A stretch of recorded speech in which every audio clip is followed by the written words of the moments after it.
Okay, so again, I mentioned, thanks guys for being here on what I call the Z bridge here, both the Twitch and YouTube. Now, new to our bridge here is Gauss, and thank you for joining us, sir. They can't see you, but they can see you. Sort of. Well, thanks for having me. No, and it was something that we've actually planned for a bit, and something I talked to Spencer and Mixed about, just because we've always had these conversations, and they've they've been sort of not sort of serious, but they are, because it's usually a conversation of almost every night that we're here, together to talk about Stowe, because it's a game that we all love and love to sometimes hate at times because of certain things here and there. But so the purpose of tonight is to sort of have a free discussion. We do have a set of questions here that we'll go through, but we don't have to stick to. And to those who are going to be watching this after, we are going to stick this segment onto the YouTube channel. There are going to be times that I will address people, our captains in the chat, so don't worry about that. But right now in voice chat, again, it's Mixstud, or Mixstew, I should say. Mixstud! Casual SAB, aka Spencer, and of course, Augusto. So captions or faces, who's ready to fly squid? X, how's it going? So we'll get started. I may do some paperwork, I may not, because when I start talking, I literally, my hands just start going over here. What's up? Hello, Aaron, how's it going? So we'll start off with the first thing, and I will just sort of go in order that I can see here. And in my screen on Discord, Gauss, you're up first, sir, if you don't mind. So the first questions I'll ask you is when you started playing, and how do you play Stowe at this moment? So I couldn't say exactly when I started playing.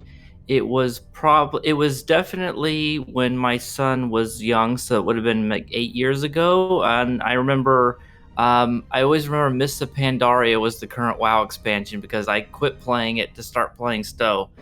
And I got into it through Brent Justice, who's another StowTuber. He doesn't really post too much anymore. He's changed his channel name a bunch of times, but he used to put out these incredibly long videos. It'd be like 2 hours long, and my son would fall asleep on me.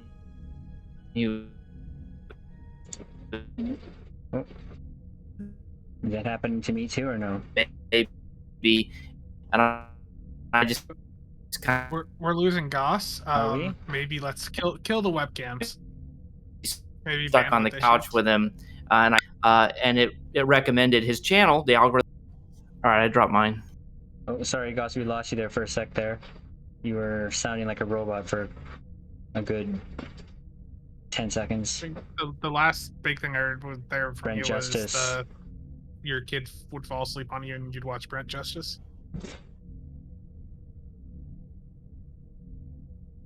Oh, I see talking, but I don't. I see his light moving. Yeah, sorry about that. I dropped my camera. Hopefully that'll help. Yeah. But anyway, my son would fall asleep on me, and I'd be stuck. Can you guys hear me? Okay. You're breaking up a lot. You're breaking up still. Can you guys hear me now? No, it's breaking up real bad. Maybe disconnect and reconnect. Yeah, just try that. Sometimes that happens.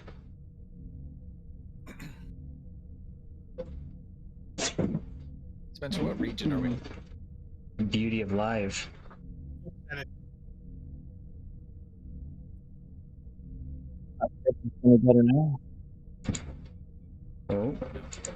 U.S. Central. Yeah, we're U.S. Central. I see Gauss back. Can you hear me now? Oh. Yeah, now we can. There we go. Yeah, it said I had real bad ping there for a while. I don't know what that was about, but Okay, I think we're good. So yeah, no, go on, please. Oh yeah. So anyway, So I would watch these Brent Justice videos when I was sitting on the couch with my son, and that got me interested enough to download the game, and that's how I got into it. And then you asked me how I play it these days, and it's mostly with a focus on content creation. Some other, I'm not. I don't think I'm the only content creator who says that my end game is making videos. Because I've been playing for so many years, I've done all the content multiple times, multiple characters. So those are all great ways to play the game, but I've kind of exhausted them. So I try to just do fun builds with stuff I already own, and I also look for interesting things to make videos about. That's mostly how I engage with the game now. Perfect. No, that's awesome. I think I've seen some videos of Brent Justice, right, as well. I think I saw him upload something out, not recently, but maybe in the last month or two that I watched at least. So, thank you for that, sir. We're gonna go next in line, Mixed2. Yes. So my wife bought the hard copy of this game for me when it first came out, and I didn't even have like a gaming computer or anything like that, just a work one. And I've never actually put the disc in a computer. Years later, it was probably 2017, early 2017. I logged in, got through the tutorial, and had no idea where to go or what to do.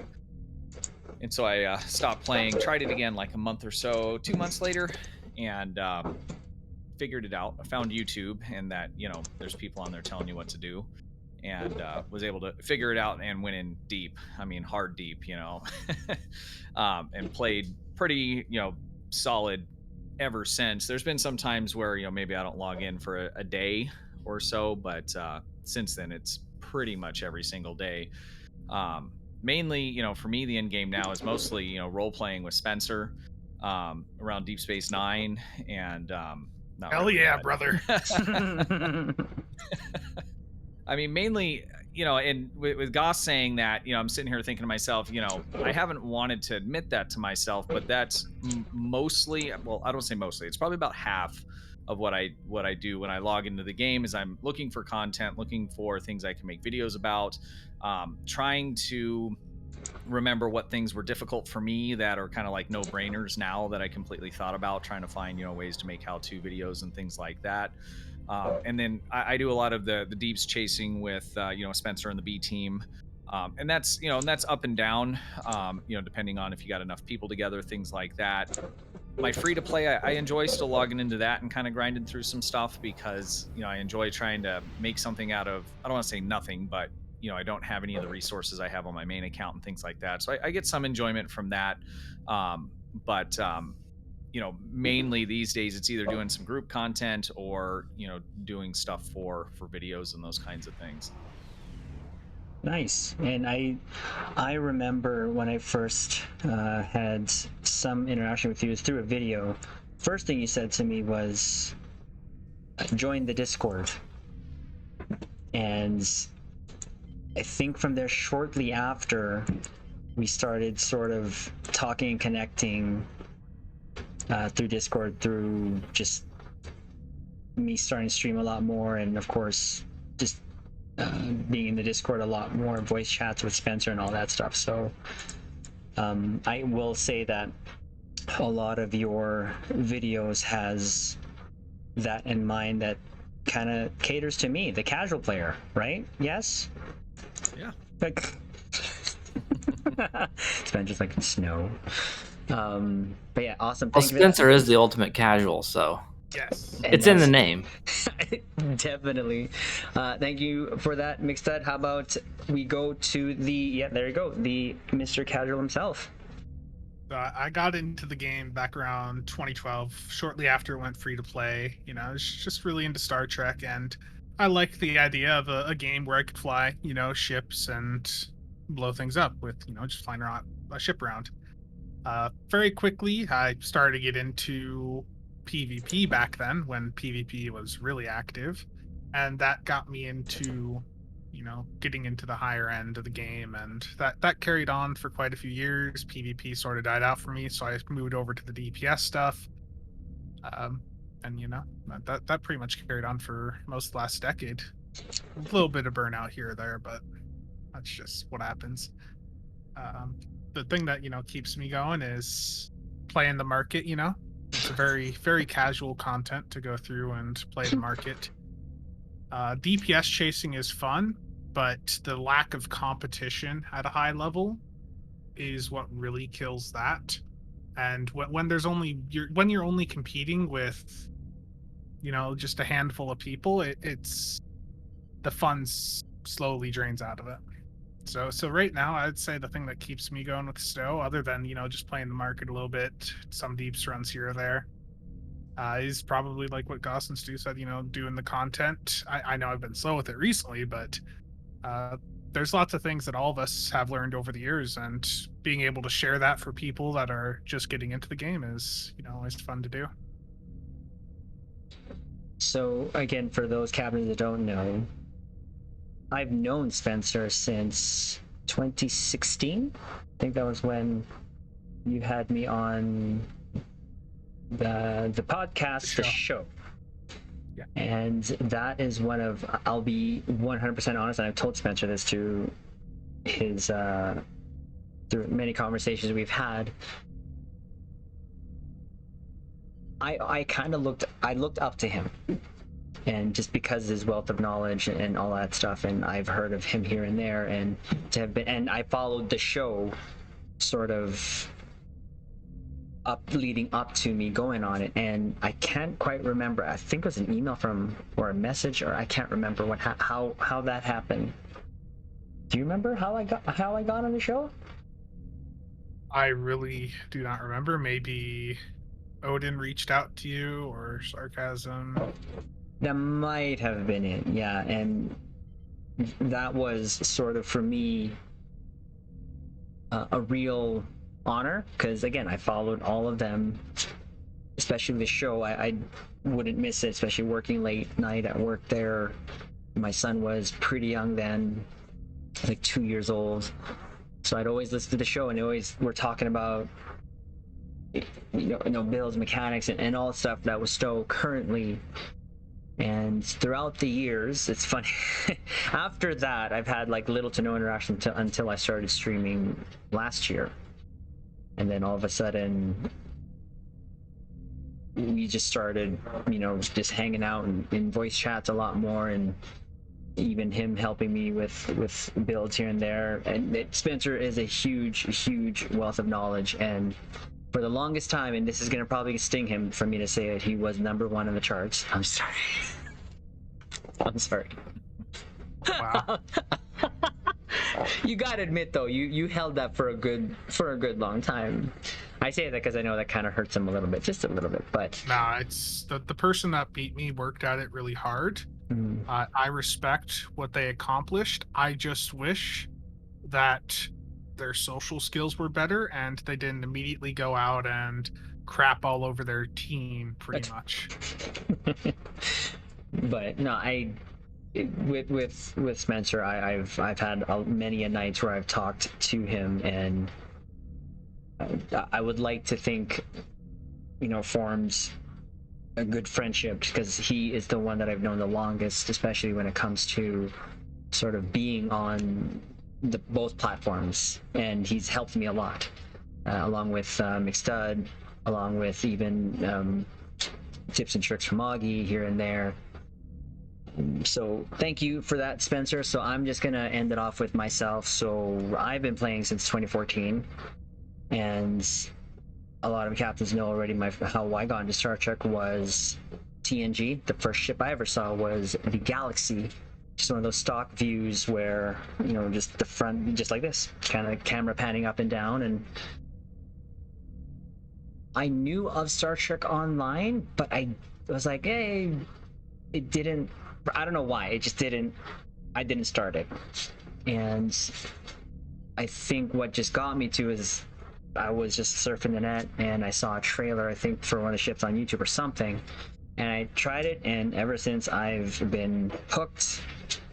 And I then started a in-game, just a chat channel, just a simple chat channel, which was how I actually got onto the show, which is Star Trek Battles. And what the purpose of that channel was to just meet like-minded captains to emulate what we've seen, especially with our builds, and what we've seen on screen. So it was all canon with one N builds and just us having fun. And it was a good run where, and I know Waldo, you're there too, sir, there was nights where it was just a bunch of us where we'd have to do like multi-team, and everyone was just at that time, and it's something that we'll speak to later, was quote unquote sick of the DPS scene then, and all they wanted to do was have fun. And again, this is something that we'll get into later. And that died down though, like sharply, when Delta Rising happened. That went just tanked. I found myself struggling as well, and teaming up with Waldo Canunra, we got through the Delta arc, but I lost a lot of friends over Delta Rising, and especially when they tried to up the difficulty in Stowe, because then we were running Mark 10 very rare weapons, you know, and for in case of like the Galaxy phasers and torpedoes fore and aft, getting through elite content. But as soon as Delta Rising came, nope. We actually had to do up our build as best as possible. We still somewhat kept our cannon, but we actually went, you know, Mark 12, I think at that, yeah, Mark 12, and tried to squeeze every DPS we could. It took a while, but then of course we all know we're here. But nowadays though, a lot of people know how I play, and it's like 90% paperwork and then 10% pews. Well, yeah, with a side of shelfies. Other than that, here on Twitch, I've been streaming for now for 14 months now, I guess, 14, 15 months. And the whole YouTube thing just started 8 months ago. Didn't know what I was doing, still don't know what I'm doing, but I think what I want to do is just share my love and passion for Star Trek in general. And, you know, what do you call that again? The YouTube algorithm be, you know, may not like what I put out, but I'm doing it in a way that I put out the content, the videos, because I enjoy doing them. And I never thought myself as a content creator, but it has really spawned a lot of awesome opportunities, I should say. And if there's anything that I can sort of say at this point, a highlight of my, I guess I'll just say Stowe career, is being able to have had an interview with Bruce Horak recently, who is aka Hammer. So that is sort of something I never thought I would do, but it just happened. It just happened, and we actually may be able to speak to next is the assistant editor of Strange New Worlds, who's also a Twitch streamer, so it's kind of weird, but he's apparently just looking for a go. But again, when it comes to myself here, I think a lot of you captains know I really just concentrate on just having fun. I don't take the pews, the DPS too seriously. I have more fun in casual / canon builds. I dabble in the meta, yes, I do, I admit, but for the most part, I just stay as, you know, true to myself on how I want to play, because I really believe if I don't play for fun, I'm not having, you know, I'm not playing a game. So let's be real truths, Mr. 1.78 million. Okay, I just said I dabbled. Okay, you do a bit more than dabble there, buddy. I go to a spot and I press space bar. I mean, come on, let's keep telling your chat that. It's the truth. But anyways, so yeah, that's where. So we're just gonna say hello here to our caps here. That just Sam, how's it going? Zot. Who else we got here? There on the YouTube. We got Aaron, how's it going? Chris, how you doing? Whoa, cheese pal. And then Zaldi. Who's that? I was just looking at that. That's an impersonator. Okay, who did? Wow. Okay, we're gonna ignore that. That is not me. Oh, Whoever's now we know using who it that, is. that's not me. Are you sure? It kind of looks like you. Okay, that's not me. I know. Stop it. Whoever's doing that, stop it. But Keep it up. no, stop it. Okay, so thank you for those. I know, again, there's no real thing on what we're doing here, but just asking questions, and there is something we're going to touch on sort of later, but this may be the question that will lead into us. So I want to know, for the most part, I know how, you guys kind of play the game, but I'd like to just kind of hear it. Now, this is something that I asked Spencer a long time ago. Now I'm going to just ask again. We're going in order. We're going to go Gauss, next Stu, and then Spencer. So, DPS. The almighty DPS. Answer this how you want to interpret it, how you want to answer it. Is DPS needed in Stowe? Again, interpret it and answer it how you want. Okay, I'm gonna say the short answer is no. You do need a little bit to do advanced content. I think the rewards for advanced are definitely worth it, especially if you're doing random TFOs and you're trying to get marks to do your reputations and stuff. But I think in general, the amount of DPS that people are able to do, and not even like 3 million and the crazy stuff people have done, but even just hundreds of thousands, it's just unnecessary. If you can do 30, 40, 50,000 DPS, you can do advanced content and you can do all the story missions on normal. There's not really any reason to do story missions on anything more than normal unless you want the challenge. And there's not really any reason to do group content on anything more than advanced for the rewards. So, is it needed? No, absolutely not. I would say no way. And it's very easy to get to that sort of minimal threshold that you need. I think DPS is a fun thing to pursue. It's one of the main in-game activities. People always say it's a sandbox or a theme park game, and DPS chasing is just one of the main things that a person who's hit in-game and has sort of done all the story content can engage in. So for those people, it's really great, but it's also optional. So just to answer the question at face value, is DPS needed? I'm going to say no. Awesome. Love it. Mixed Ted? Yeah, I agree with that. And I mean, I think 100% it is not needed in any kind of great quantity. And I think that's true really across, most games, at least that I play. Like I've just started playing Elder Scrolls. I got about 160 hours in it. I play, warships pretty heavily. Yeah, I went hard, man. Just like in between runs and stuff, But, for instance, like Elder Scrolls, you can pick any class, anything you want, and you can play through all the story content. Now you can build towards DPS and kill things harder, and that feels good, for me. I like to do that. I'm still a noob, and the same thing's true with STO. You don't have to do that. They make the game user friendly, so anybody can play it, right?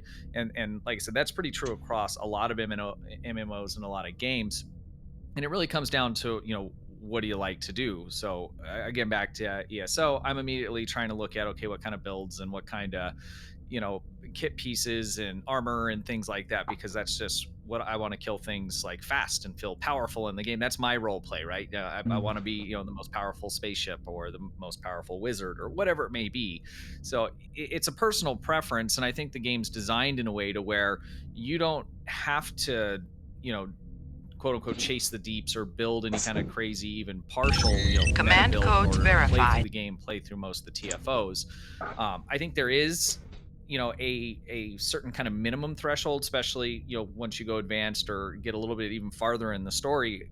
probably about 3 months after I started playing the game, I got to a place or a mission. I can't remember which one it is.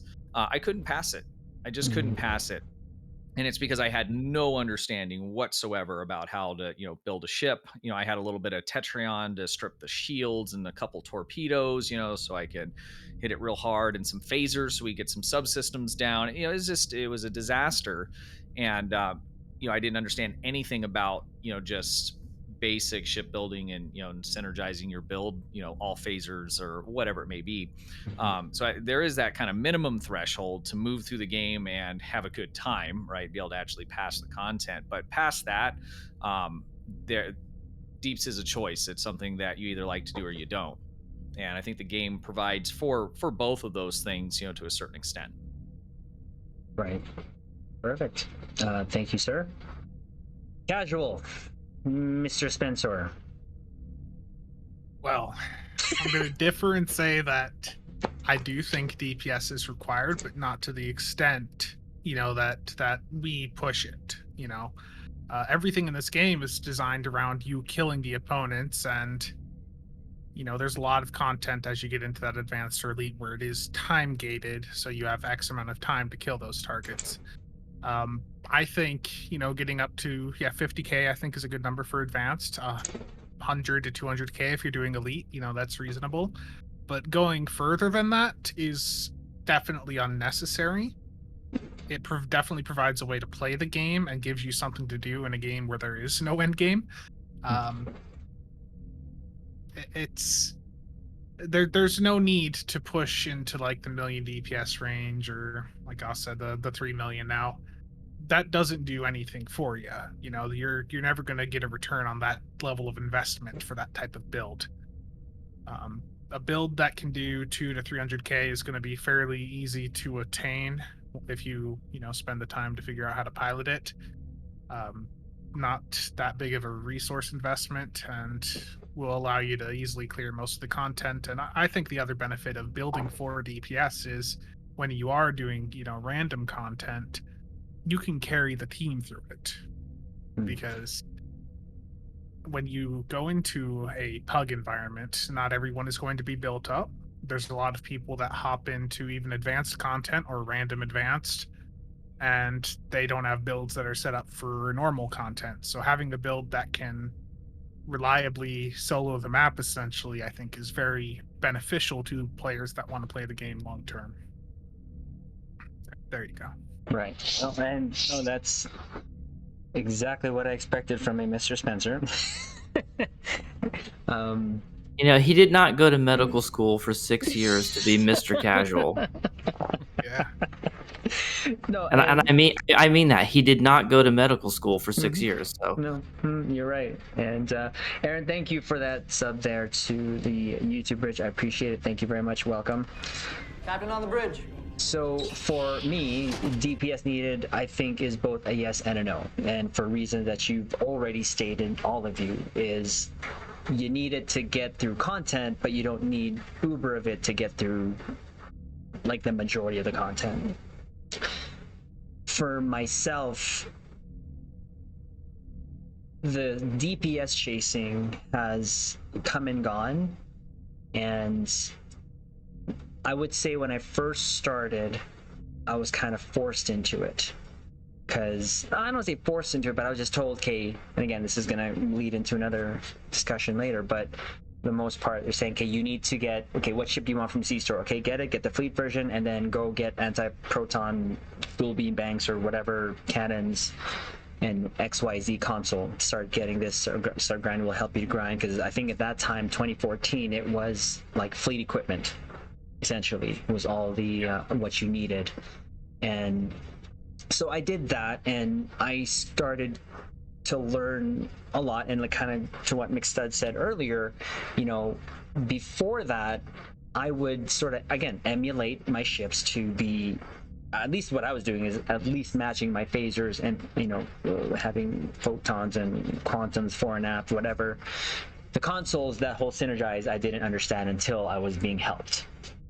And how I was getting through the content, of course, was I would do a first alpha strike whittle down the sort of shields and HP of the enemy, and then not activate anything else until the last 10%, and use it as my sort of, you know, kind of finishing blow, if you will. And then before that, be flying around like a headless chicken, circling, just like how you'd see in the show. But I also come from games from Star Trek Starfleet Command 1, 2, and 3, Legacy, Bridge Commander, all those sort of just games where you can't really quote unquote build your ship. It's already there, right? All your ship and abilities are just there.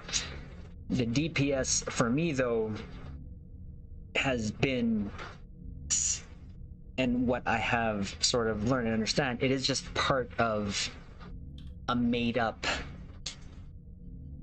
part of the game for a lot of people.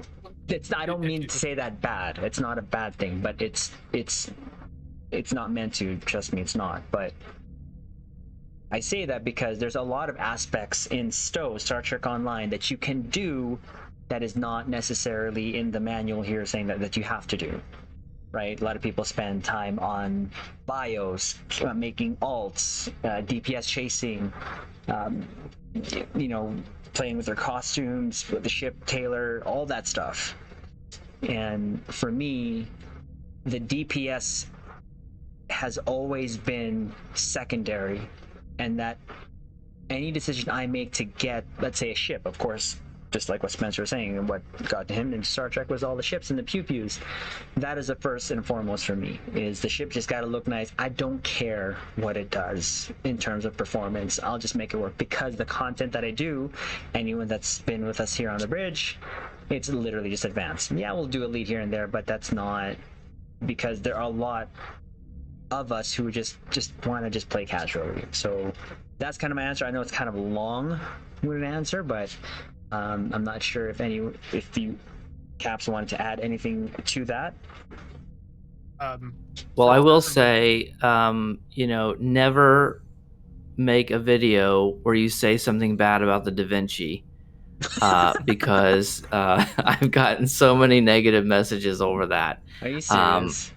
I have, you know, because, you know, we're talking about how, you know, I think the thing is, it's like, I was trying to find ships that just didn't have good seating or whatever, and a lot of people, those are their favorite ships. So I know this is something we're probably inevitably going to be talking more about later, but it's like, you know, you can do all of the DPS you need, because that's kind of the question we're on right now, with any ship, like literally any ship, tier 5 ship. And so like people have their favorite ships, because you were just saying in your response, that, you know, first and foremost, you have to love the ship, right? You know, you're looking at it all the time. I know you were a big fan of the Parliament, and it's like, you know, so these ships, you know, where I'm just, it's just supposed to be good fun, or I'm like, oh, this is a top 10 worst ship, and people view that and they say, hey, that's my favorite ship. That's the ship I fly every day, and they take it really personally. And I think that people have a real personal connection to their ship, and they're thinking more about, do they love the ship? Do they like the lore of it, and how does it look, more than like what's the maximum numbers they can make it do. Right. Yeah, because I mean, you figure we play these games because we like the way they make us feel, right? Whatever the game may be. And so, like your video, I mean, that had context, right, in terms of, you know, raw mechanics and usability with, you know, quote unquote meta stuff, or whatever it may be.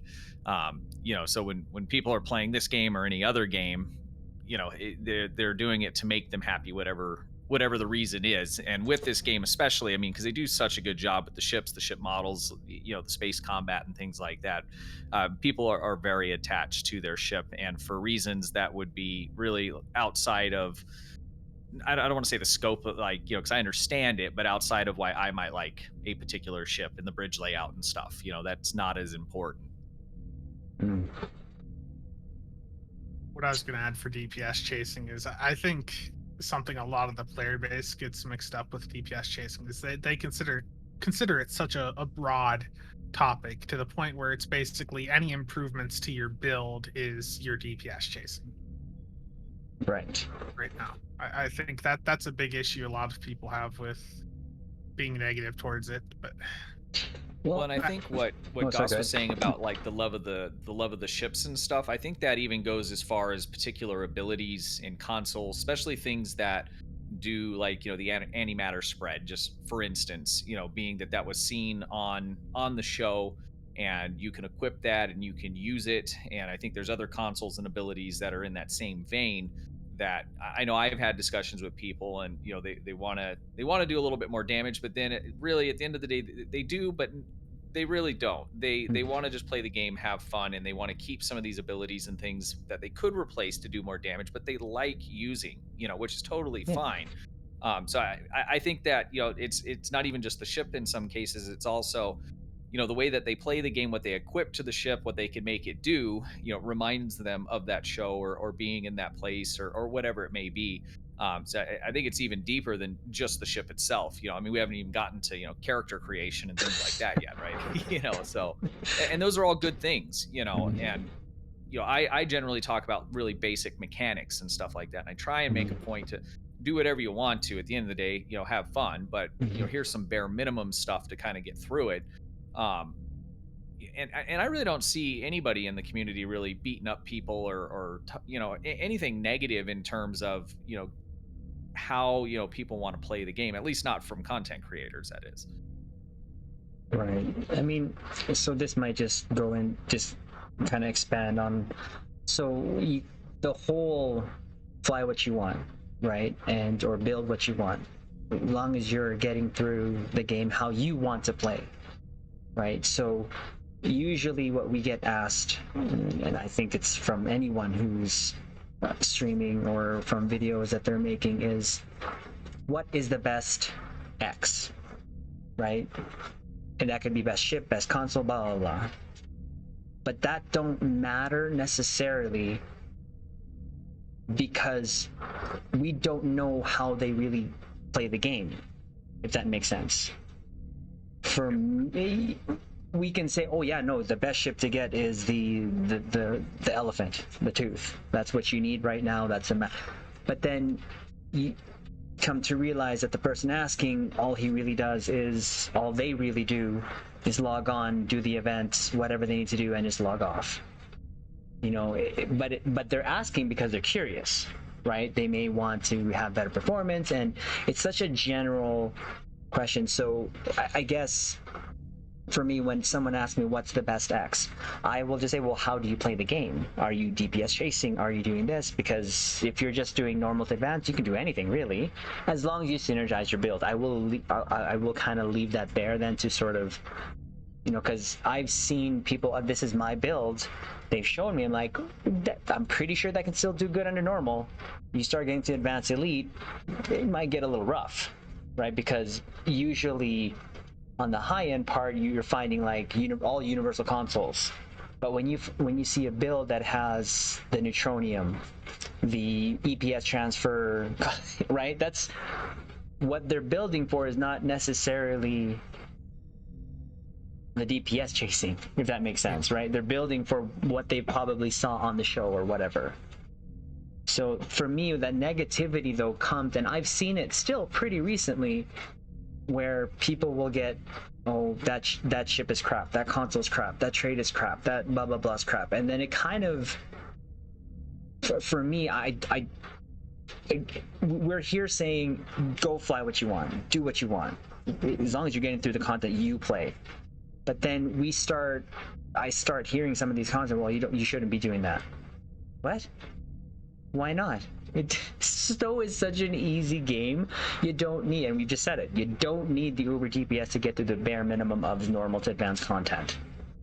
But then you still see and people another saying thing, that. another piece of context, which Spencer's been really good about, and I've been bad about, and I've been taking his cue from it. He keeps reminding me in private, and I've tried to take that criticism on board. Is I think a lot of the DPS people who talk about DPS, whether they know what they're talking about or not, and I'm probably somewhere in between, is there's so much focus on elite, specifically ISE.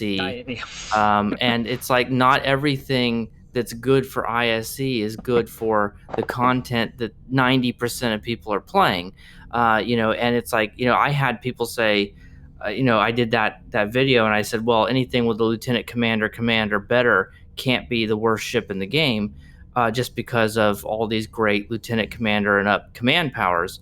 But then people are saying, I don't get it. What's so good about command? Well, if you don't have all of the extra stuff to make it work, and you're just slotting rally point marker or whatever, and you're on normal difficulty, you're probably sitting there thinking to yourself, I don't get it. What's so great about command, right? So it's like, and it's like, but and yeah, you probably should just be using a scatter volley build. The vast majority of people should probably just be using scatter volley or fire will.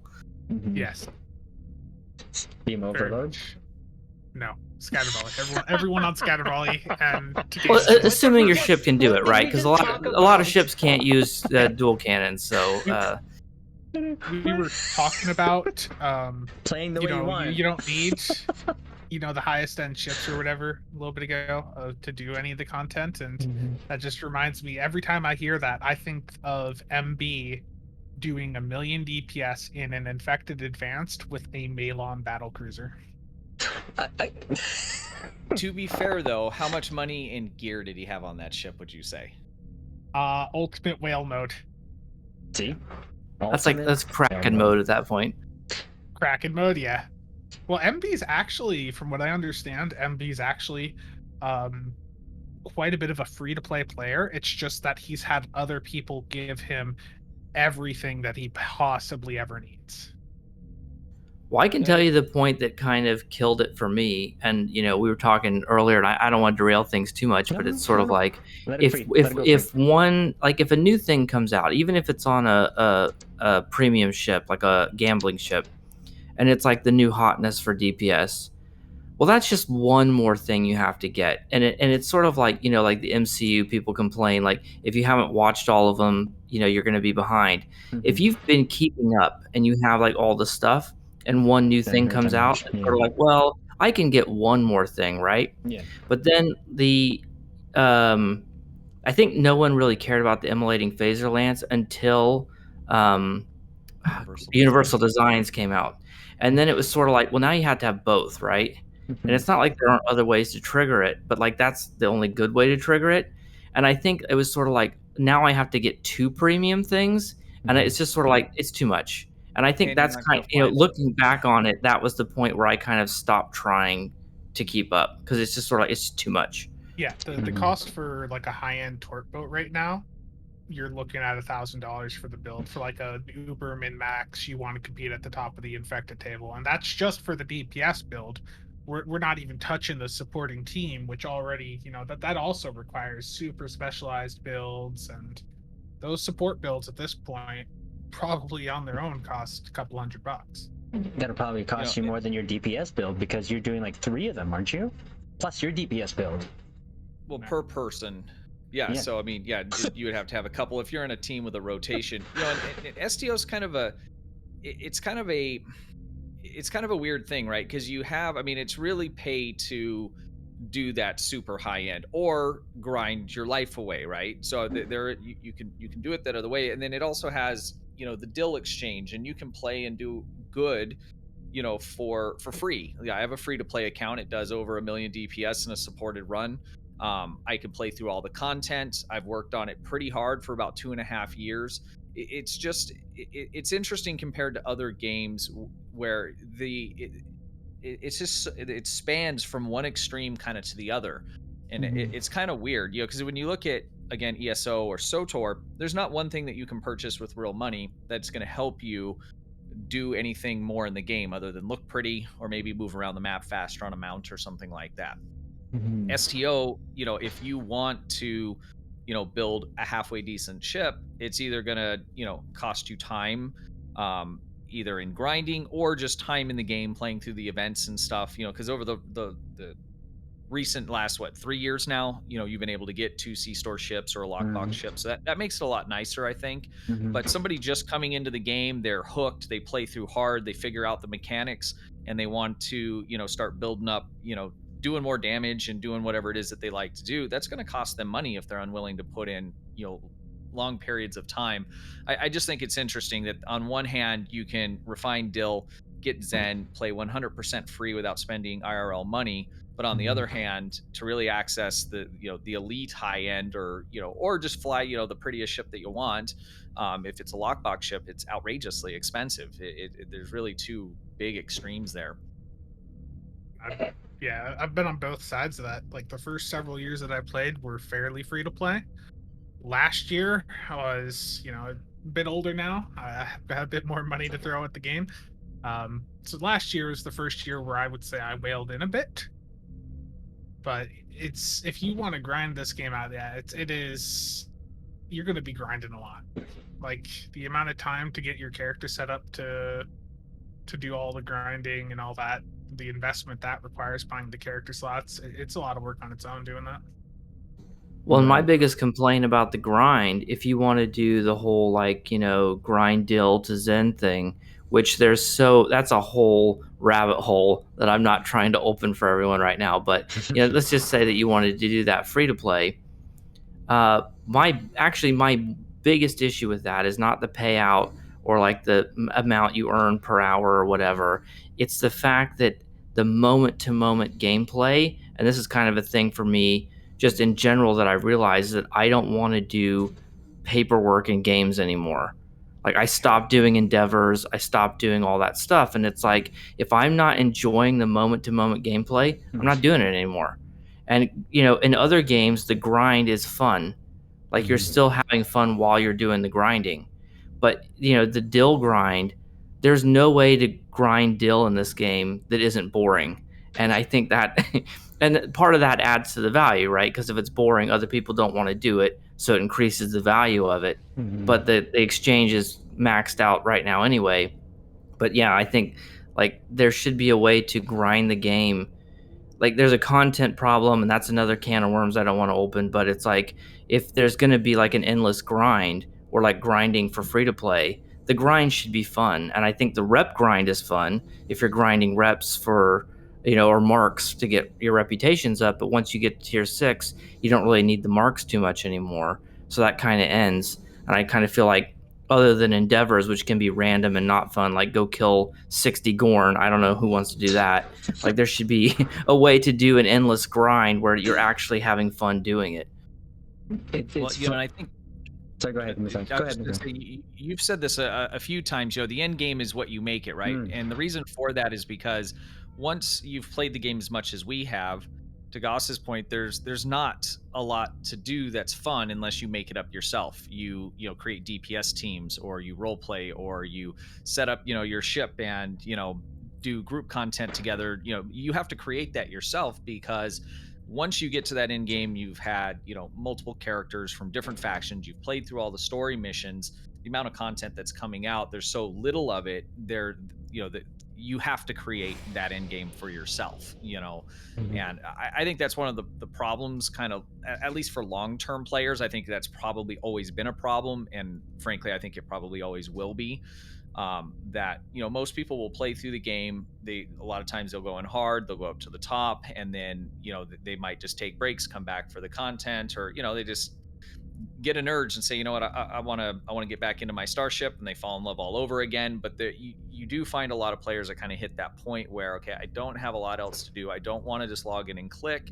And if you don't have groups or friends that you're playing with on a regular basis, you find yourself not having a lot of fun doing those quote unquote built-in in-game activities, the endeavor system and things like that. I mean, I'm not even halfway done with mine on my main character, and you could take that for what it's worth. But like it's funny, not funny, but just to what Gauss is saying, how who wants to go to Nimbus and kill 60 Gorn? Well, it's one of the easier ones to do.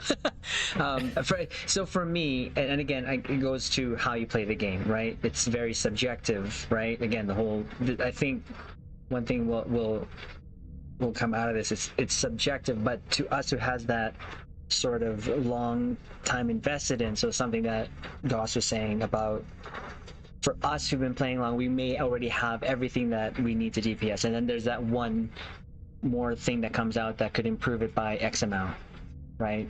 To a new player, yeah, I could see how that just literally will push them away from, especially now that and it'll be a discussion that we'll have definitely when it comes to ships being locked behind lock boxes, R&D boxes, but especially what I didn't like was the lower decks, all of them being there, but it is what it is, and you kind of just have to make that decision on your own, but call it for what it is. Right now, for me, why I do what I do nightly is the whole point of just being in the universe. Is it being in the Star Trek universe, killing 60 Gorn a night? No, but but you know, I think I still do my Pandevers even though I'm done, I'm maxed out. But it's just something for me to do, and for me personally, this is a wind down to a long day for me. This is, I've always said this, like a sort of mental safe space for me to just get away from IRL. You know, just get away from the craziness that is our real world life, and I don't mind doing the playing. I don't mind, and for me, everything that I have gotten so far up to this point is essentially been free to play, with the exception of my LTS, my T5 Prometheus, and my T5 Regent. Having said that, Spencer, you've seen my build. I think I'm missing what, 2-3 pieces for the DPS build. Yeah. I'm missing like 2-3 pieces that I can actually get if I wanted to, but they're locked behind ships that I kind of don't want. So you know what? Yeah. It's okay. I'm not gonna get it. You know, like I said, I would rather open. I would rather open a box for the Cerritos, even though that's a ship I said I was gonna get. But for some reason, I love lower decks, and for us, for some new people, they'll be coming to Star Trek Online because they want to fly the ship that they've seen. Lo and behold, most of them now, especially, I'm pretty sure the Stargazer or Excelsior 2.0 will probably be behind the lockbox or R&D, but it's easier for me to this point to just play how I want to, because again, we can navigate through anything here, and the only thing that you can't navigate through under advanced or normal is like Corvez, if I'm not mistaken. That's the only thing that's locked behind elite, right? I would also add in, like, getting that DPS gear is nice, but we've talked about this before. Just the general obsession with the gear, and the gear is not the only way to improve. Like the way you pilot your ship, the way you position, the abilities you have on there. That there's lots of free ways that you can drastically improve your performance. For a new player, that might just be as simple as, hey, you have the default power settings. Set it to weapons primary, and your weapons are doing twice as much damage.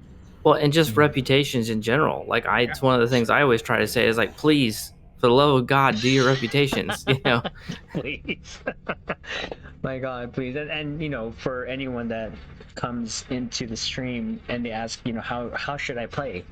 You know, I made a video a couple of months back, and it's always gonna be my default recommendation: play through the story under normal. Just enjoy it for what it is, you know. And then I will add the whole, hey, if you're gonna do energy weapons, put your power, you know, your weapons power to max, and you know, use your ability as much as you can, synergize as much as you can. It's a lot to take in, but at the very basic, just for a new player, go through the story, because it's a great story, especially lately. Now, again, going to go speak to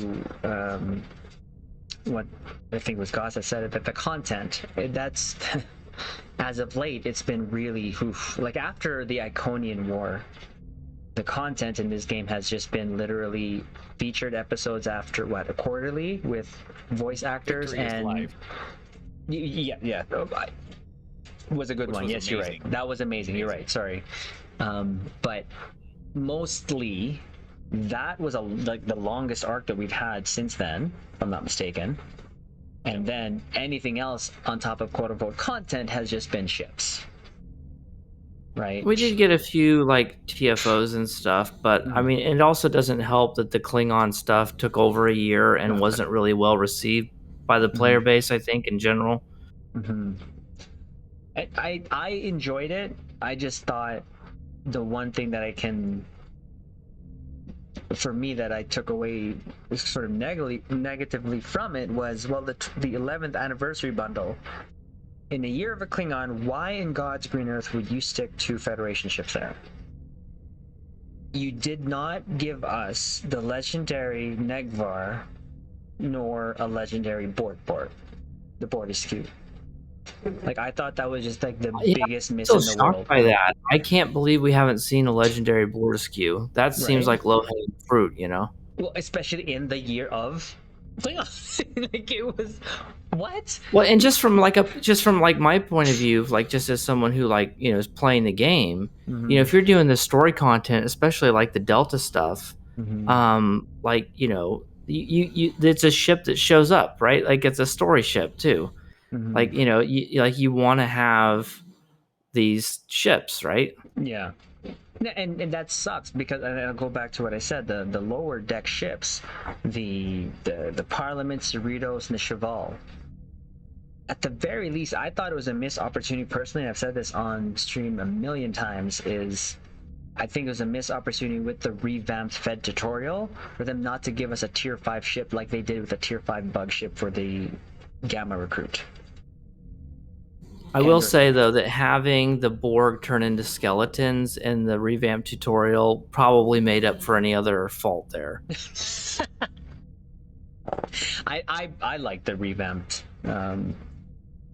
tutorial, and for me, I'm not necessarily, you know, knocking on what we've gotten. I'm content with how I play, but again, the way that I play is, again, 90% of it is actually what people would consider grind. For me, I would consider just a wind down to a long day. I do a lot of Admiralty, doffing, the daily, and then do some pews after. That's literally, and then I'm on cloud 9. I can go to sleep happy. Yeah, I think the tutorial revamp was great, actually. I think it's one of the biggest wins they've had this year. I thought they did a great job. I enjoyed it a lot. Yeah, no, I think it was really good, well done, and just very streamlined. I see why now people were saying they took a lot of Nog's lines and away, and then, you know, gave more for Janeway to shine. I get that. At least, you know, and that's why I personally wanted to make a sort of playthrough of the old Fed tutorial before they kind of axed it there on the console, just so that we can kind of keep a log of it. But both, I mean, if I'm not mistaken, that old one was already revamped like twice, was it not? Yeah, and a lot of people were complaining, like, how many times are you going to revamp it? You know, we'd rather have something else. But I don't know. I liked it. Oh yeah, no, and I think a good way of done too is not to always have to make a new character. Like, just maybe have an option. Yeah, maybe have an option. Welcome back. Maybe have an option to just go through it, just play through it. You know, it's not like you're doing anything super serious there. Fine, just strip you down there and put you in a tier 200 Miranda. But so there's that. We're just gonna go say hi here to the rest of our caps here. So Gauss, Mercstar, Sigmalit. I think I saw Nick there earlier for some reason. The message got retracted. Hello, Nick. Aaron, Rajin, how you doing? Hutch, Jackson, how you doing? And gaming. But so we're gonna move on to the next question. So since we're all in the content creation sort of land now here, especially on the YouTubes, I'm gonna ask, how do you deal with negative comments? Starting with Mr. Gauss. Generally speaking, when it comes to negative content or negative comments, I don't censor them or remove them. I don't get that many. I do get them sometimes, but not too many. But unless it's really offensive, which has happened only like maybe 3 or 4 times ever, I don't tend to remove anything, because my feeling is that, you know, my audience, the people who are reading the comments, you know, they can decide for themselves. You know, they can downvote it if they want to. So I just let those people, because I figure if they're saying something really awful, if it's legitimate criticism of me, I shouldn't be censoring it. That, you know, that I should allow that to be to be out there. Right. And if it's just them making an ass of themselves, pardon the swearing there, then, well, you know what? Let people see it, right? They're only humiliating themselves. So unless they're like using the N-word or something, I don't censor it. I let it go, you know. Thanks for the engagement, you know. Thanks for triggering the algorithm. Mixed head. Yeah, I mean, you know, negative comments are great, right? I mean, the algorithm doesn't care. You will not ever be able to hurt my feelings, you know. So I don't get a lot of it either. I'll get some of it here and there, but sometimes I find, you know, I'll put out a piece and maybe it's you know, a talking head piece, and you know, someone will leave a comment, and a lot of times I'm thinking, did you watch the whole video? You know, and they'll kind of rail on about something. Maybe they did, maybe they didn't. And my knee jerk reaction is I want to engage with them about it, you know, in a nice way. But you know, really for me, I view that comment section for, you know, everyone can have their say. And for me, that's not the forum to debate people or talk, you know, those kinds of things. If you're a civil person and you want to have a discussion, you know, with myself or the community, you can hit up the Discord. Or if I think it's something important enough, you know, maybe I'll make a video about it. But, you know, I haven't gotten too many real hateful ones. Or anything like that. Again, personal attacks, you know, not really. I mean, I'll get some where someone's like, you know, he doesn't know what he's talking about and stuff. And you know what? That's their opinion, and that's fine. And it can stand in people, like Gauss said, they can decide for themselves. You know, so I really don't have a problem with that.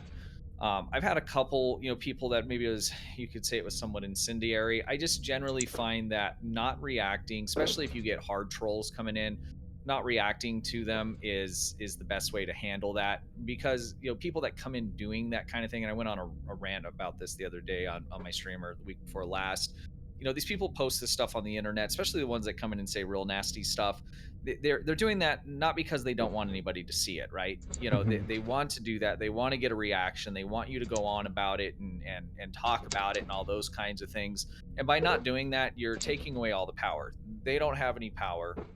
We have, you know, the ability to control everything in the way that we respond to those kinds of things. And so in general, and I run into similar things at work and sometimes, and you know, generally the best way to handle that stuff is to just ignore it, not give them any kind of power over you or your community in terms of, you know, hyping that kind of stuff up.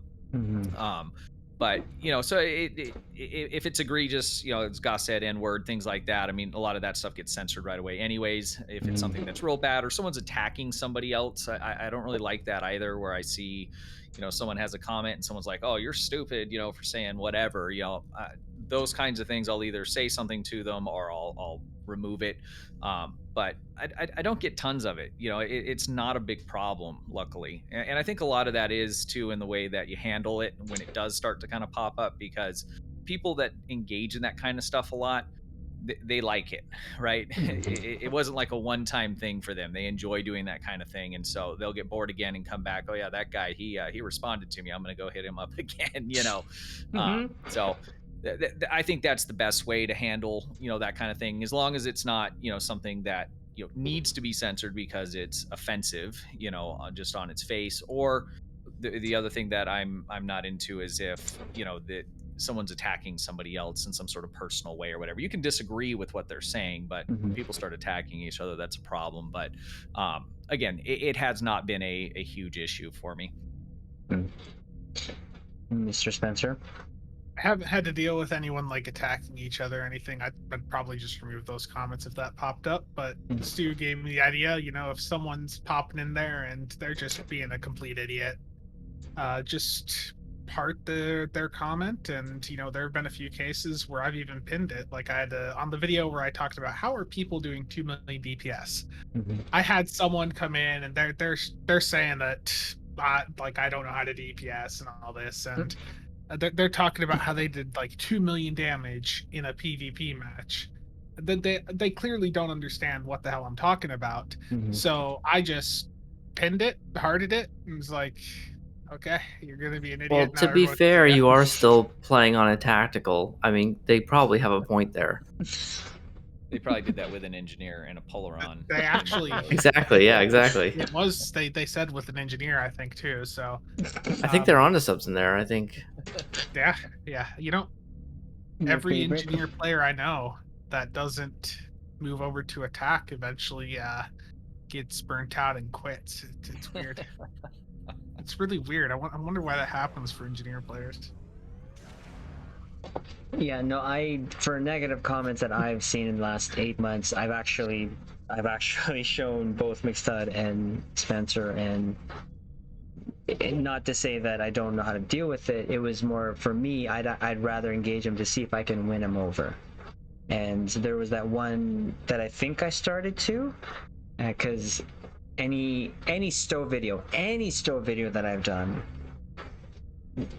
someone would comment of how bad Cryptic is and all that stuff, and I can't relate to that person nor their experiences, but they actually feel like they were being singled out by Cryptic, and I really feel bad, and I just want to say, well, listen, hey, I just want to keep this positive in the comments here.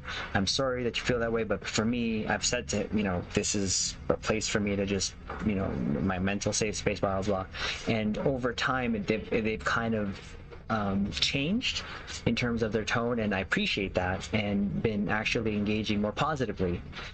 That is, for me, is my, I guess I could say, like, a goal for me to just try to win someone over. The one that I couldn't win over there, but for some reason that got me going, was King Xerxes. that was something that, the only reason why that got to me is they literally called me a liar. Called me straight up a liar, was gonna report me to the devs, and I'm like, what? For saying that console wasn't PC or that guy got under your skin. He did. I don't know why, but it did. And what I did though was invite them to actually come on to stream. Never did. Some of my fellow captains actually responded. Nothing happened, and then of course he commented again, but it was more a criticism, and I actually agree with it. It was just something to be professional. You should turn off all the notifications when you're doing a video, so you don't see names scrolling. Fair enough, right? Did he see? Check your mail. Flashing. I don't need to see the. I'm like, really, dude. I'm sorry. Well, did he see the last comment? Again, for me, that's just kind of I've made it as much as possible for me to respond to every comment below, so that I can get that sort of engagement. Because what I found, the YouTube conversation is really different and can last a lot longer than it can on live stream. It can go on for days, and that's, of course, just going back and forth. So for me, negative comments is I try to be as diplomatic. I will probably think I had to remove one, but I would rather try to win someone over than just block it. And then especially if it's criticism of me, I don't care, right? I mean, the point is, though, again, like what Gauss said, thank you for the engagement, because it's actually quicker to click thumbs down, but then you have people literally commenting. So it's like, okay, well, thank you, I'll take that. No, I do appreciate that. So Well, I found there's categories of negative posters, and it's if you do happen to respond, you can tell pretty quickly whether they're a troll or not based on their next response. So there's people who are just they're just very loud and cocky, and they clearly don't watch your channel or have seen any of your other videos, and they make some obnoxious comment. And there's people who are just really pedantic, and they just seem to be mean-spirited and trying to find any little thing to nitpick. And then there's the actual trolls who are just trying to bait you. Those are there's a couple which I imagine some of you guys have seen before. I'm not going to name names. There's a couple of infamous trolls, and they just seem to come around annually, just once a year. They just randomly show up and leave a bunch of troll comments, and but thankfully it's not a real big problem. I think overall the response to my videos is pretty high up vote ratios. Virtually every comment is positive. I think the negativity is pretty much at a minimal in our community, which I'm pretty grateful for. Yeah, no, I always have a great love for the SO community, and that's why I try to pass on as best as I can. So I know, Gosser, it's very late for you, so I'm gonna ask this question here and let it go where it goes. So, to each of you, of course, first starting with Goss, where do you see Stowe in the next 2-3 years? And if what would you like to see in game? Where do I see it in the next 2 to 3 years? I think it's probably going to be more or less in the same state it is now. I think a lot of people have unreasonable expectations based on the fact that they said they had the best year ever last year, and that it got bought out by Embracer Group. And I think those two things combined have made a lot of people think, well, there's going to be like a big infusion into the game now, right? Like we're going to see more content, we're going to see more stuff, more hiring and all that. And I just don't think that's the case. So I think if you look at it from a more realistic sort of expectations, that they found a pattern they can live with for the somewhat long term, which is to spend a lot of money on voice actors, put out a handful of episodes a year, a couple TFOs, dozen gambling ships, a handful of C-store ships, and call it a day. Nothing wrong with that. There's some people who like that. I think that's probably where we're going to be in 2 or 3 years. I think the model we have right now is what we're going to have for the foreseeable future. I don't see anything really drastic changing. It's hard for me to believe, although I would. You asked me what I would like to see.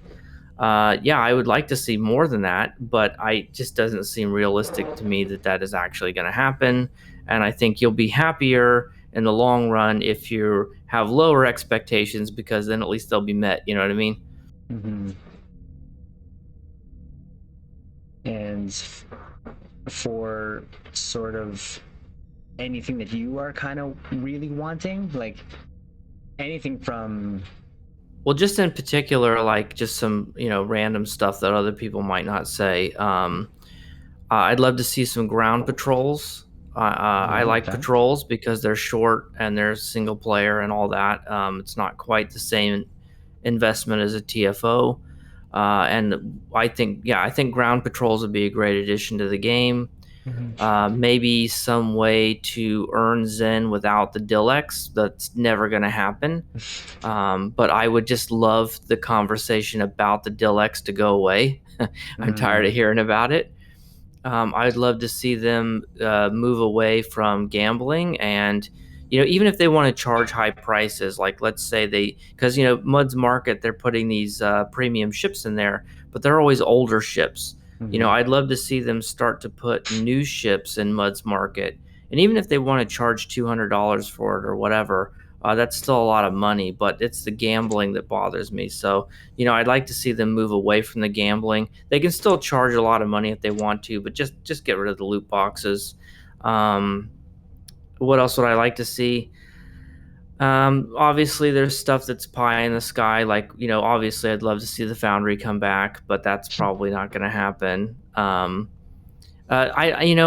for me personally, I'd rather have more content that's, I hate to say lower quality, but like if the bottleneck is they're spending all this money on cast members and voice acting, give us some stuff that doesn't have high profile voice actors. Let Kale do the voice acting, whatever. Just give us something. Give us a little bit more, I guess. Mm-hmm. Awesome. Instead. Yeah, I agree with Gauss's first point. As for the game over the next 2 to 3 years, I think it'll be exactly where it is now. If you look at the pattern over the past 6 or 7 years, on that video I put out is STO dying. We go through from the Steam numbers, extrapolate logins, things like that, and look back over the past 6 years, and the game's exactly where it is, or where it was back then is now. The same pattern, the same kind of player base. And I think he's 100% right. I would think I was telling Spencer this the other day, is that we see suggestions go up on Reddit and all these different kinds of things, but that's all under the assumption that Cryptic believes there's a problem to fix, and I don't think they see it that way at all. I think they see it working as intended, as it has been, And I think we'll see a continuation of, the same kinds of trends that we've seen over the past 6 years. I don't see any major paradigm shifts. Although, I'm a little concerned that I'm feeling like, we're not going to see expansions to systems and things like that, another fleet holding, or, another large story arc. I think that's possible. Maybe other large story arcs, maybe. But I mean, given what we've seen lately, I don't think that's going to happen. So I think over the next 2 to 3 years, the game will most likely be in a very similar place to where it's at now. One of the things I'd like to see come back that I think is probably doable, it would be to bring back some of those old TFOs they pulled out. Even if they want to clean them up a little bit, I'm not a programmer, but I'm assuming it'd be a lot easier to just clean up, something that already is there and works than creating complete new ones. I mean, I'd like to see new stuff as well. But I think there's a few things that they could do that would be probably pretty easy for them, and that would be one of them, bringing back some of the older TFOs that they had pulled because it didn't meet their quality standards or whatever it is.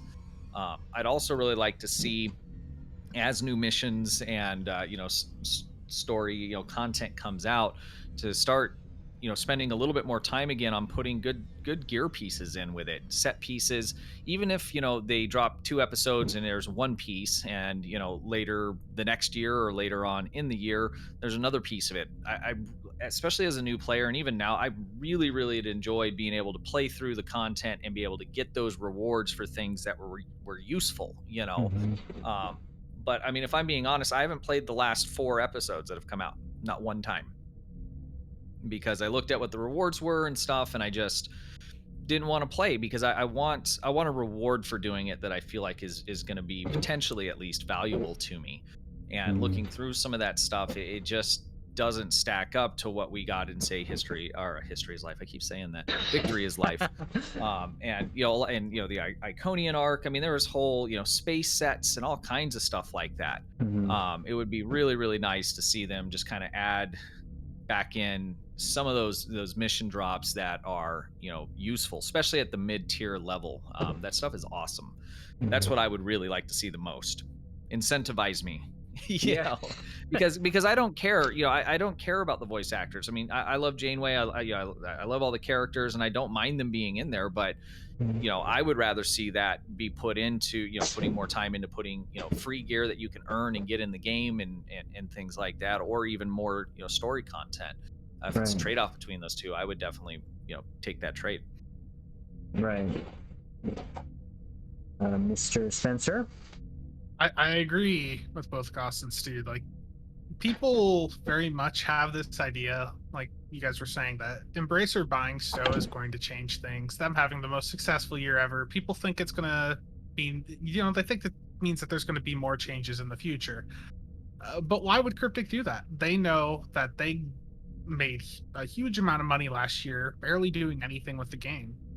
Why would they change from that? They know that they have a 12-year-old product that new people keep coming in, they keep buying all the ships, they play through all of the existing content. They know that what they have right now already works. They know that every time they release a lockbox or promo ship, people are going to buy it.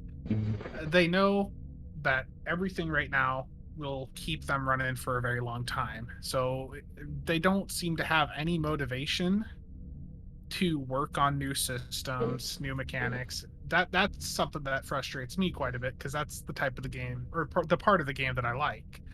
And there's no incentive for them to improve that, because the player base has shown that they're happy with the game as it is. Now, for what I would like to see from the game in the near future, I would like there to be a reason to actually play the harder content. Most of us, everything we do, I think Stu or Gus, one of you mentioned before about how you don't really need to play above normal or advanced, for normal for story content, advanced for the TFOs. There hasn't been any reason to play elites, really, ever. And I would like for them to either improve the rewards from elite content, or, if they want to keep just the crafting materials, then do something to the crafting system that makes us want to engage with it further and need to grind out those resources. Like, for me, like, it's nice doing all these DPS builds, but at the end of the day, you know, there's no content that requires anything near what we're building up for. Right. That's pretty much my point, Trizio. You mean you need an IAC number 2? Or a map that does. Watch they get the what do you call it? The triple map here. Oh, you'd be there all day. I guess for me, and that question was from McStud, so thank you. But in the next 2-3 years, I'd have to agree with kind of what Stu did say. It's and kind of what all of you said, really, kind of status quo. Now, from when I heard the Embracer group, Gearbox, take over, my initial thought was what had happened to me in real life when the company that I work for sort of it took us over. One sec. Master Dude, thank you so much for the raid. Angels one shot. Hello, we're just having a discussion here on the bridge. Hope you guys are good. Dub, I saw you there earlier. Hello, welcome. You're just catching us doing a little bit of a discussion on all things Stowe. So enjoy and welcome to everyone. For me, I knew that this first year of them taking over would be kind of letting things go, because the one common theme was with both takeovers at the beginning was business as usual, right? Because for me, and what had happened was the top part of the company had to be all in place before things change are going to happen. So my thought was we're not going to see really any changes until possibly next year, which is kind of feeling like that's probably where everything this year is probably already set. So the 2-year mark is going to be interesting for me. So I would like to think they're going to keep the event campaign going. It would be nice if they added to it a little bit. I don't know. That'd be great. A lot of the major things I would see in it is probably year 3, when they now have had a full 2 years to see how much money Stowe has made. And of course, at kind of Spencer's point, well, why kind of fix something that's not broken, right? Just the money will come because there's a system. I don't agree with it, but for me, I've just been very fortunate to have in-game resources, okay, to get the things that I want, and I have to be a little bit smarter now because the resources are starting to kind of dwindle down, and I just have to be very selective in what I get. And I really think moving forward, with anything that I get in the next 2-3 years, is not going to necessarily be DPS related. If a ship does come with a DPS meta trade or console, then it's just a happy accident.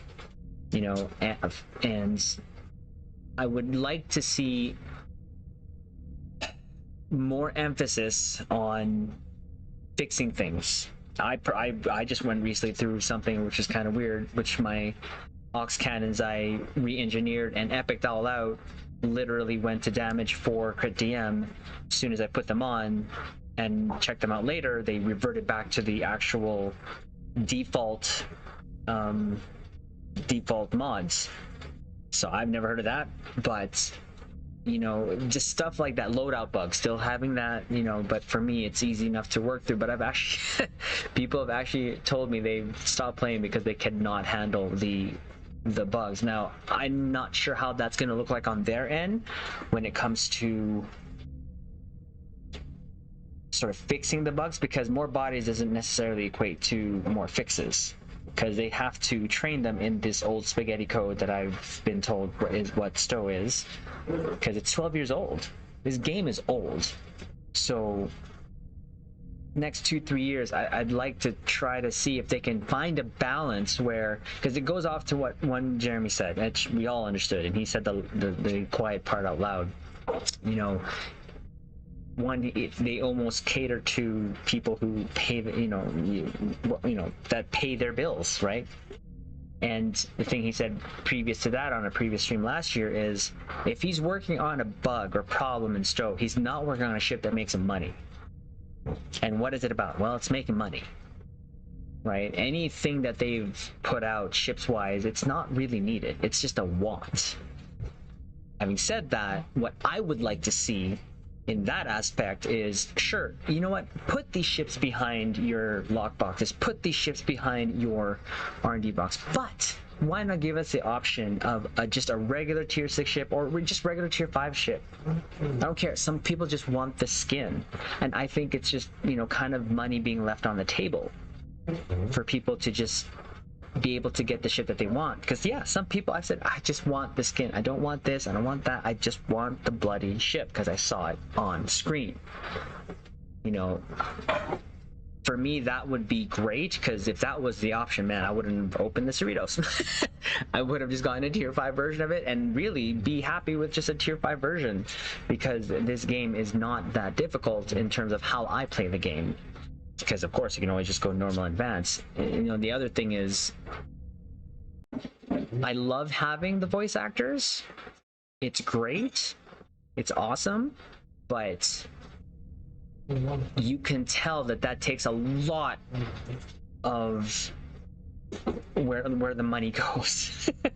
You know, because there's so much time in between the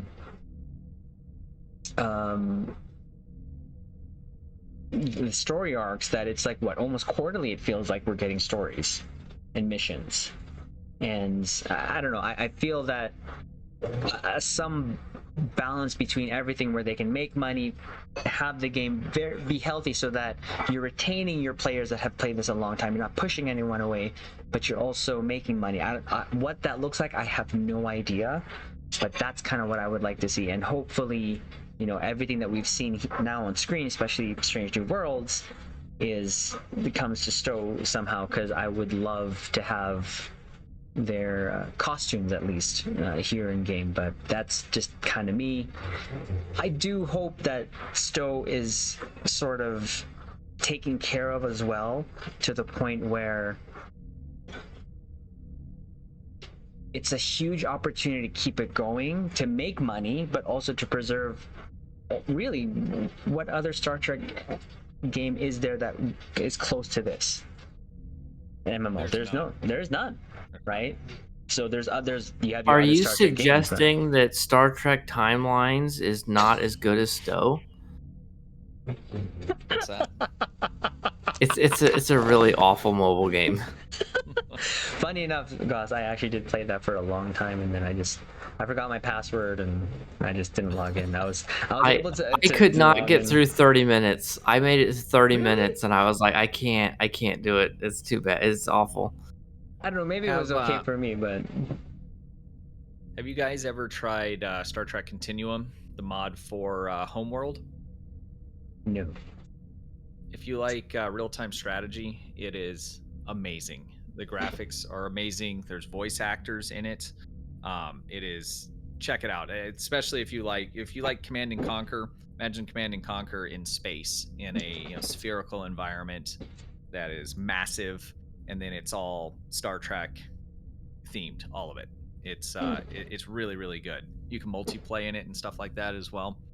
Like Armada? A lot of fun. It's like that, but much larger scale. So you start off like a small star base, you upgrade it, you research, and eventually you can build, Galaxy class ships and some of the other ones. There's smaller ships, there's wings of fighters, and you get in these space battles where, it's 50 ships against, another 50 ships, and you can maneuver your camera down in the middle of it, and it's really, really good. It's nothing like this, but it is a good one, but it is a mod for another game. It's through Steam's their workshop, so it's like an improved mod for the game. It's really good. Wow. Yeah. No, I know Stellaris. I got that for free on GOG, and I know that there's a mod for it for Star Trek, and I know that's kind of sort of a real-time strategy, if I'm not mistaken. Galactic Civilizations, the 4th version just came out. Actually, Sarcasm Detector was streaming it. I just picked it up today. They've always had a real not official, but like a very wink wink Federation. Like a lot of the ships definitely look like they're knockoff Federation ships, or like I think the second version of the first version had Borg ships in it. Like they didn't call it that, but they were like very heavily like without violating copyright. They're like Well, I know Resurgence mentioned there in chat there is coming out there, Adel and Adele. Resurgence, I'm looking forward to. I know what it is. I know what, it's not going to ever be something that you can play like kind of Star Trek Online, but it'll be a nice change of pace for me. I'm definitely going to pick that up and, play that as much as I can. Actually, the latest game I picked up was Teenage Mutant Ninja Turtles, which we've been streaming here too as well. But in terms of a Stow 2, that I know that's not going to happen. I know Al Rivera said it's like a financial suicide, but at the very end of the day, I just want this game to just keep going and be healthy, but not only healthy for Gearbox, Cryptic, but also for the player base. And that's why I always recommend and suggest to anyone, it's always fun to play this game when you find like-minded people, right? So to have Star Trek Online keep going possibly for another 5-10 years would be great, but another 10 years, that'd make it 22 years old. I don't really see that. I know, Spencer, you said that you could see it another 10 years, but because even if the shows stop right now, if all the Star Trek shows stop right now, Lower Decks, Discovery, Strange New Worlds, what was the other one? I'm missing one. I feel like I'm missing one. Prodigy. If they all finish their seasons as is, Star Trek Online can still pluck little stories here and there, because for the longest time before Discovery, we didn't have anything, and they were just plucking things here and there, right? So but another 10 years, I don't know if it would last that long, but it would be nice, because I will say that I'm locked in my boomer ways, and I don't see me playing another game as this much as I would Star Trek, because they are almost tied at the hip now. And I hope that relationship keeps up as well, so that we can keep on sort of just expanding Stowe from where it is, but also getting the content pretty much relatively quick too. I wish, because what I hate too is seeing other games get it before Star Trek Online. I'm like, well, how did they get it so soon? Commander. Well, yeah, like Fleet Commander. They got Strange New Worlds expansion. I saw the commercial earlier. Even Timelines get stuff. Like when Discovery, the ship came out, they got it first. Like almost like within, but that's just me. But it is probably easier too for them. Yeah, probably definitely for the mobile game too. Like just not as much work involved. Mm-hmm. But my biggest concern is when the new shows come out and stuff. Or new seasons drop, they're not looking at it and thinking, what great stories can we tell? How can we expand these characters in this story? But they're looking at it and thinking, how can we put this in a lockbox? Right. No, I get that. Again, I just want a healthy balance for everyone, but I know when it comes to Cryptic, Gearbox, even us as, I would say, content creators, we're not, and I know Mix2 and Spencer's had to nail this with me a lot of times, we're just not going to please everyone, right? And for me... Well, yeah, sometimes I think to myself, people will complain, and it's like, well, what do you want to watch? Exactly. Right, it's either don't watch it or whatever, but for now, I know we all want to be back in the 90s and young again. Oh, right? Gosh. Well, I think that's why I've taken so much to Teenage Mutant Ninja Turtle. That brought me back to and Strange New Worlds. It's just taken me back to that happy place when I was a kid, and if they can just kind of keep that, and again, I'm not going to say Stowe is perfect. It's not. But I've just sort of, for the way that I've played, been able to work around it, right? But the way I play, well, I need, I don't necessarily need the servers lag free. when you guys in IAC runs, you kind of need it a little bit. You need it lag free to get a a good record here and there. But so the last thing I'm gonna just do here is just get any final thoughts from Gauss, McStud, and Spencer before, because I know it's pretty late for Gauss there. I'm so sorry, but I appreciate you coming. I really do. But any last thoughts, things you want to say, anything you want to promote, please do so. Yeah, well, I think one thing I'll add on from earlier about what I'd like to see in the game in the next 2 to 3 years. The game used to have a subscription. Like, obviously, it started with a hard paywall subscription where you had to have one to play the game. Then it went free to play, and then the subscription was still there, but it was optional. And then they did the lifetime subscription. I think battle passes are sort of like the future of subscriptions. Like, you got games like WoW that can get away with still having like a hard subscription, but I think a battle pass would be good for the game because it's like an optional subscription, but not like the old optional subscription where you didn't really get much for it.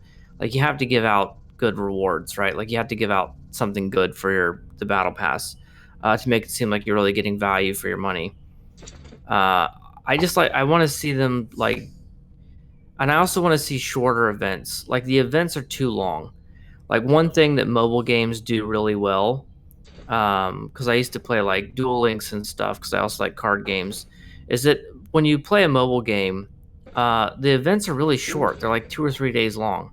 And we do get like red alert weekends and stuff that are short, but like we get these ridiculous, 2, 3 week long events, and it's like, it's just too much. I'd rather, if they're going to do events all the time, which I think is fine because it gives you something to do when you log in, just make them shorter, And I don't know how they do the reward scaling for that, but if there was just make the events 3 or 4 days long, not 3 or 4 weeks. In terms of like anything I'd want to promote or anything like that, I guess I don't have anything that way, so I'll let the others talk. But thanks for having me on. Appreciate it, and it was a good time. We should do it again. Definitely. No, I don't think this is going to be a one-time deal for sure. So if you need to go, again, I know it's pretty late. I don't want to keep you here, but I know it's late for you. But yeah, no, I think we're going to definitely do this again for sure. Instead? Yeah, so I guess I'll start off by saying I think that the game is in a good state, relatively speaking. Especially if you're a new person coming in, you've been playing for 6 months, whatever. I mean, you're having the time of your life, right? And that's really what I think this is designed for. You get to the end of the game, you're looking for things to do, right? And that's pretty true in anything else. The other thing I was thinking about too is that what other games does Cryptic have? I mean, this is basically their flagship game at the moment, right? Next to what, maybe Neverwinter. So I mean, it's not going anywhere. Gearbox didn't just buy Cryptic or games to be ended or anything like that. I mean, frankly, I think they bought it for STO. The IP is amazing. It's a new golden age for Star Trek. Love it or hate it. In terms of some of the shows, I know that can vary widely what people feel about it. But I think in terms of how much longer STO has, it's going to be a while, and I think any guesses are going to be just obviously pure speculation. But another 10 years, it sounds crazy, but who knows? Champions Online, yeah, no, I know they have other games, Dwayne, but they're I mean, this is their most populated game. You look at logins and things like that. So I think it's going to be around for quite a while. I would love to see them think outside the box and do something like Gauss said, like a battle pass, or like an expansion pass. Because like I've been playing like Destiny, and I can play the main base game for free, or once or twice a year, it might even be 3 times a year. There's a new season that comes out, and it has like all these extra missions and storylines on it. And if you want to pay, the $20, then you get access to it. If not, you can just play the base game. You still have access to all the common social zones and all that kind of thing. I think it'd be really cool if they did something like that. I mean, charge us for the new content. Get rid of the gambling boxes and just sell us the ships and charge us for the content and make lots more of it. I think that something like that would be really good and different and shake things up. I don't think they could lose doing that. That's kind of my final thought. I feel like a lot of times for guys like us, where we've played so long, sometimes when we have these discussions, it all sounds negative, but I think it's constructive criticism, but it's more so of, from our perspective, we've played every bit of it, and sometimes I'm concerned if a newer player comes in and they're like, oh man, is this whole thing bad? No, it's not bad at all. It's awesome. That's why we're here talking about it, because we like the game. We care about it. It's just we've played it for so long. We know the company, we know the game, and so we have all these ideas of how it could be better, right? And that's going to be true in anything that involves, long-term involvement, be it games or, work, right? Everyone knows how their boss could do things better, and that kind of thing. But I think we're in a good place. I'd love to see a lot of things change. I have hopes that it will. I don't want to be pessimistic and be like, well, it's not gonna. But if you look at the past 6 years, I don't know that they have any kind of reason to make any kind of major changes. So we'll just have to wait and see. Yeah. Spence? My closing thought would be just they've done a lot to help with the new player experience. I just wish that they would sit down and spend a good chunk of each year just helping with the long-term player experience. Like I said, do something to make it so people have an incentive to play elite content. There's a lot of content in the game that really goes unused, and just give us a reason to go and play it. That's the big thing for me. There's so many elite queues that I haven't played in ages because there's just no reward. That you get nothing out of playing it other than saying I played it. I'd like to be able to play content and feel like I'm also doing it to get a reward that is actually going to be impactful towards me. Right. And like I said before, the game, it's not going anywhere anytime soon, but it's also where it is now is where it largely was, I'd say, like a year or so ago, and I think this is pretty much how the game's going to be for the next few years. Right. I mean, for me, I would have to agree it is kind of the same as it has been, but I think what has sort of changed it is the hype of the shows that are on.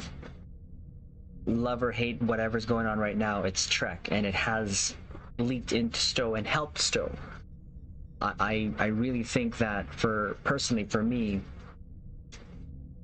there is a love, like Mix2 said. Any these discussions, we wouldn't be talking here 2 hours or any amount of hours we've talked previously if we didn't love Star Trek Online.